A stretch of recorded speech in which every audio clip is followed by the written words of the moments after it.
Hello, দেখো আমি পুরো রেডি। আমি সেজেগুজে একদম পুরো রেডি হয়ে গেছি। আজকে আমার একটা ডান্স প্রোগ্রাম আছে।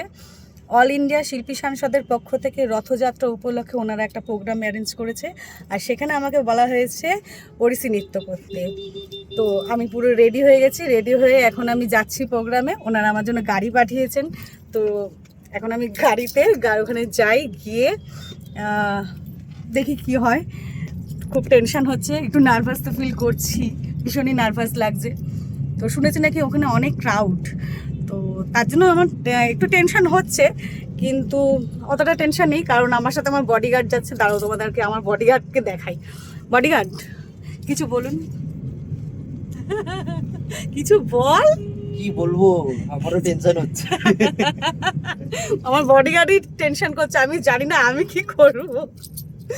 আমার বডিগার্ড মানে আমার দিদির ছেলে, আমার ভাগনা, আর আমি হচ্ছে মিমি, মাসিকে মিমি বলে। তো দেখা যাক, বডিগার্ড তো নিয়ে যাচ্ছি, টেনশন নেই, নার্ভাস করবো না। নার্ভাস লাগছে বাট নার্ভাস হবো না, বডিগার্ড আছে তো চিন্তা কিসের। তো ঠিক আছে, চলো তোমাদের সাথে দেখা হচ্ছে প্রোগ্রামে গিয়ে। টাটা।